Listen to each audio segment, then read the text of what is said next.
আপনার কি প্রায়ই কোমরে ব্যথা হয় বা দীর্ঘদিন ধরে কোমরে ব্যথায় ভুগছেন? ঘুম থেকে উঠলেই পেছনে পিঠে ব্যথা হয় বা লো ব্যাক পেন? এক্স-রে করিয়েছেন কিন্তু কোনোভাবে কোনো রিপোর্ট আসছে না। আপনি ভাবতেই পারেন স্পন্ডাইলোসিস হয়েছে বা স্লিপ ডিস্ক।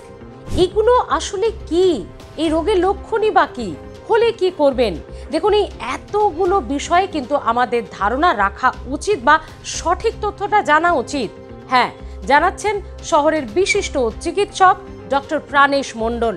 তার বলা প্রত্যেকটি কথা মন দিয়ে শুনুন, না হলে কিন্তু বিপদে পড়তে পারেন আপনি, দেরি হয়ে যেতে পারে আপনার। কোমরে ব্যথা, মনে রাখবেন, শুধু ব্যথা নয়, এর পেছনে লুকিয়ে থাকতে পারে বড় কোনো বিপদ। স্যার, ব্যথায় ভুগছে না এরকম পরিবারের কোনো সদস্য বা কোনো পরিবার পাওয়া আজকাল মুশকিল। একদমই। আর কোমরে ব্যথা, যেটা এখন একটা হট টপিক বলা যেতে পারে, কোমরে ব্যথা মানেই কি স্পন্ডিলোসিস বা স্পন্ডাইলোসিস? একদমই নয়। কোমরে ব্যথা বিভিন্ন কারণে হতে পারে। সেটা চোট লেগে হতে পারে, কোনো ইনফেকশন থেকে হতে পারে, কিংবা খুব সাংঘাতিক ব্যাপার মানে ম্যালিগন্যান্সি বা ক্যান্সার থেকেও হতে পারে। তাই কখনোই স্পন্ডাইলোসিস বলে কোমরে ব্যথাকে গুরুত্ব দেবেন না, এমন যেন না হয়। কারণ প্রথমেই বলবো, কোনো ব্যথা হলে, কোমরে ব্যথা হলে অবশ্যই কোনো ডাক্তারবাবুর কাছে যান এবং অবশ্যই রোগটাকে নির্ণয় করতে হবে। নির্ণয় না হলে কিন্তু তার চিকিৎসা কোনোভাবেই ঠিকভাবে হবে না। এবং ব্যথা কী কারণে হতে পারে? কোমরে ব্যথা কিন্তু অনেক কারণে হতে পারে। যেমন ধরুন, একটা কোমরের স্পাইনে শুধু তো হাড় নেই, মাসেল আছে, টেন্ডন আছে, লিগামেন্ট আছে, ঠিক আছে? তো সে সবগুলো থেকেই কিন্তু ব্যথা হতে পারে।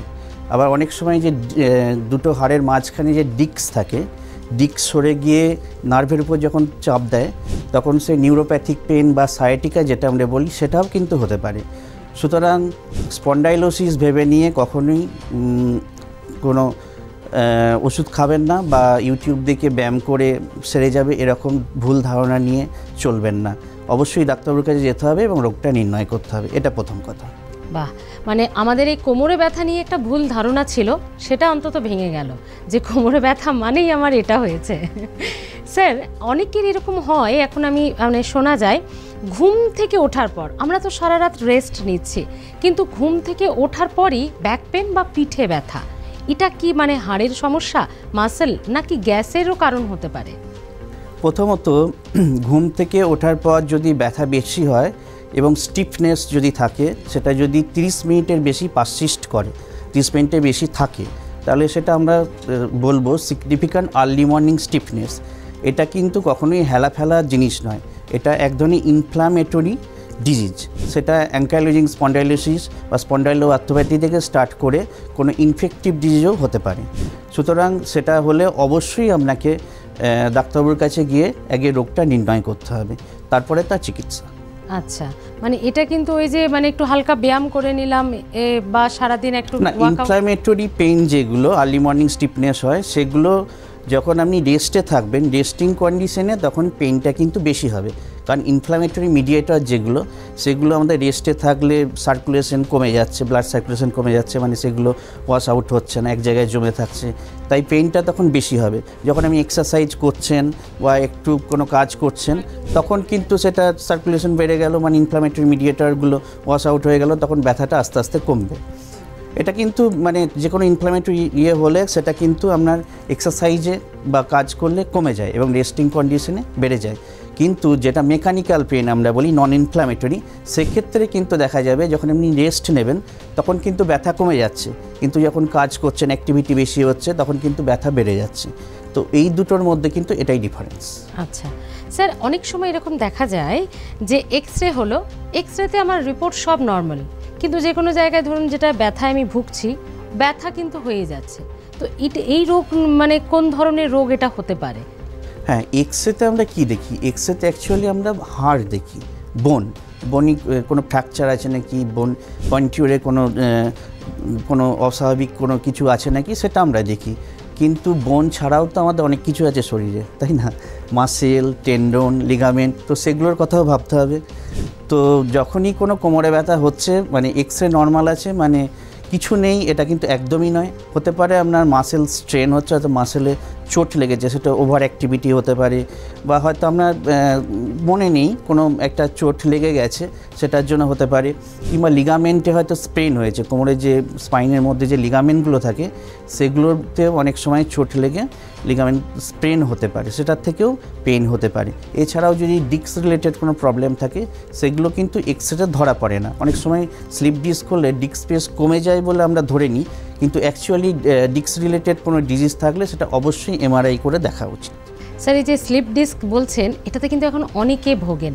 প্রথম কথা একটু ছোট্ট করে বোঝার চেষ্টা করব, এটার কারণ কি এবং এটা মানেই কি অপারেশন? তাছাড়া কি স্লিপ ডিস্কের আর কোনো ট্রিটমেন্ট বা কোন স্টেজে গিয়ে আপনারা অপারেশনের সাজেশন দিয়ে থাকেন? হ্যাঁ, তো স্লিপ ডিস্ক ব্যাপারটা প্রথমে একটু বলে নিই।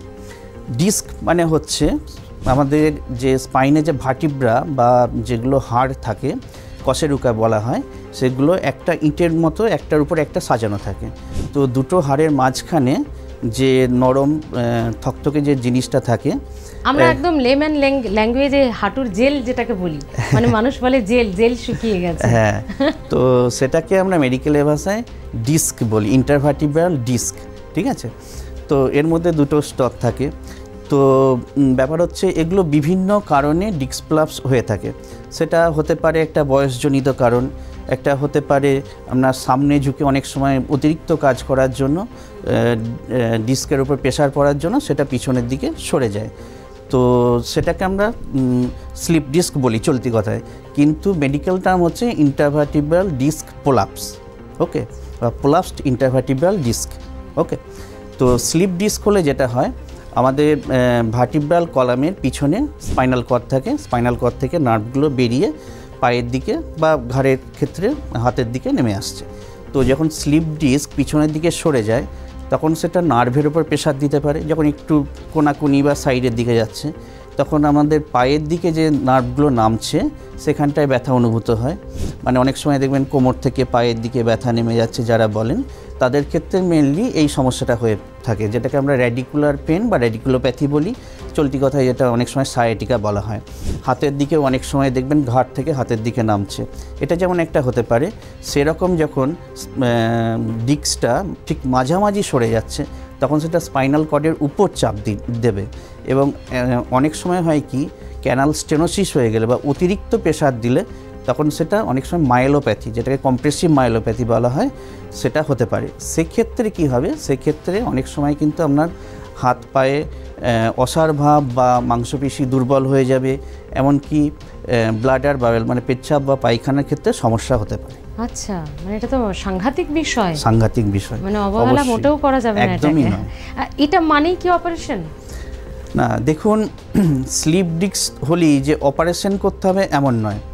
অপারেশন কখন করতে হবে, যখন দেখা যায় সত্যিই কোনো নিউরোলজিক্যাল ডেফিসিট আছে, মানে মোটর উইকনেস হয়ে গেছে বা ব্লাডার বাবেলের সমস্যা হচ্ছে, আমাদের মল বা মূত্র ত্যাগ করতে অসুবিধা হচ্ছে, সেই সব ক্ষেত্রে বা কিছু ক্ষেত্রে যদি খুব ডিস্কটা এতটাই সরে গেছে যেটা 50%-এর উপর আমার ক্যানাল স্টেনোসিস হয়ে গেছে, সেই ক্ষেত্রে আমরা অপারেশন সাজেস্ট করি। নয়তো প্রথমেই আমরা অপারেশন সাজেস্ট করি না, প্রথমে আমরা কনজারভেটিভ মানে নন সার্জিক্যাল ম্যানেজমেন্ট যেগুলো সেগুলো আমরা করি। নন সার্জিক্যাল ম্যানেজমেন্ট কী কী, তো এর কিছু কিছু স্টেপ আছে, আমি ধাপে ধাপে সব বলবো। তো প্রাইমারি যেটা আমরা করি, কিছু এক্সারসাইজ, লাইফস্টাইল মডিফিকেশন, মেডিসিন, এগুলোতে যদি সেটা রিলিফ না হয় সেক্ষেত্রে কিছু ফিজিক্যাল মোডালিটিস দেওয়া হয়, যেমন আইএফটি, টেন্স, এগুলো দেওয়ার পরও যদি কোনো রিলিফ না হয় সেক্ষেত্রে ইন্টারভেনশনাল পেইন প্রসিডিওর যেগুলো মানে নন সার্জিক্যাল যে প্রসিডিওর সেগুলো করা হয়। সেগুলো করে যেটা নার্ভটা যেখানে কম্প্রেসড হয়ে গেছে সেখানে আমরা বিভিন্ন স্পাইনাল ইনজেকশন দিয়ে, এপিডুরাল ইনজেকশন দিয়ে ব্যথা কমানোর চেষ্টা করি।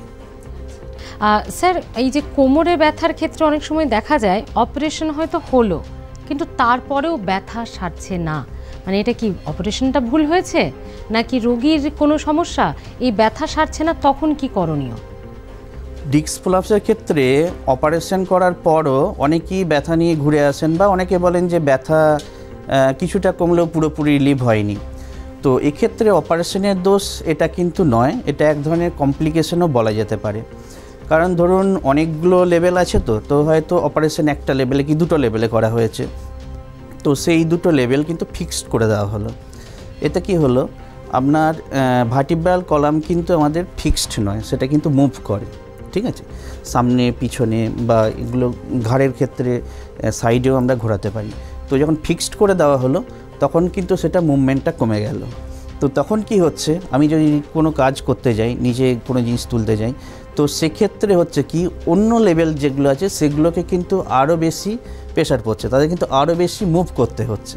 তাহলে কি হচ্ছে, ওই যে লেভেলগুলো সেগুলোর উপর, সেই ডিস্কগুলোর উপর কিন্তু প্রেশার বেশি পড়ার জন্য সেগুলোতে নতুন করে একটা ডিস্ক প্লাপস হতে পারে। এটা যেমন একটা কারণ।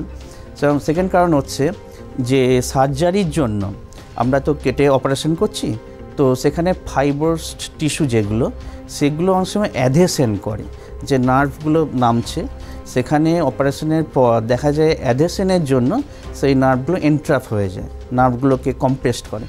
তার জন্য সেগুলো একটা সেকেন্ডারি কজ, কিন্তু একটা আপনার পেন কিন্তু আবার নতুন করে ইয়ে হয়। তাহলে তখন কি করা উচিত বা কি হয় তখন পেশেন্টের সাথে? সেক্ষেত্রে দেখুন, এক্ষেত্রে তো অপারেশন হয়েছে, অপারেশন তো বারবার করা সম্ভব নয়। সেক্ষেত্রে এখন অনেক নতুন মডিফিকেশন, নতুন অ্যাডভান্সড অনেক টেকনিক হয়েছে। সেক্ষেত্রে অ্যাডেসিওলাইসিস বলে একটা টেকনিক আছে, যেটা অনেক সময় র্যাক্স ক্যাথেটার বলে একটা একদম অ্যাডভান্সড একটা ক্যাথেটার ঢুকিয়ে সেখানে একটা পেন ম্যানেজমেন্ট প্রসিডিওর করা হয়, মানে সেখানে গিয়ে অ্যাডেসিওলাইসিস করা হয়, তো বিভিন্ন এজেন্ট দিয়ে যাতে অ্যাডেসেন্টটা ডিজলভ করে যায় সেটা করা হয়। শুনলেন তো ডক্টর প্রাণেশ মণ্ডল কি বললেন, প্রত্যেকটি পয়েন্ট কিন্তু অত্যন্ত গুরুত্বপূর্ণ। তাই একেবারেই কোমরে ব্যথা অবহেলা নয়, সঠিক সময়ে সঠিক চিকিৎসা করুন, না হলে কিন্তু অকালেই কোমর হয়ে যেতে পারে অকেজো। আর এই বড় বিপদ যাতে আপনাদের না হয়, কোমরে ব্যথা মানেই যে শুধুমাত্র স্লিপ ডিস্ক বা স্পন্ডাইলোসিস নয়, এর পেছনে যে আরও এত বড় বড় কারণ আছে আমরা সত্যি তো জানতামই না। তাই অবশ্যই হেলথ প্লাস দেখতে থাকুন, এই ধরনের ভিডিও আরও অনেক আনবো আগামী দিনে। কেমন লাগছে হেলথ প্লাস জানাতে ভুলবেন না। যারা এখনো সাবস্ক্রাইব করেননি, সাবস্ক্রাইব করে নিন। ভালো থাকুন, সুস্থ থাকতে সঙ্গে রাখুন হেলথ প্লাস।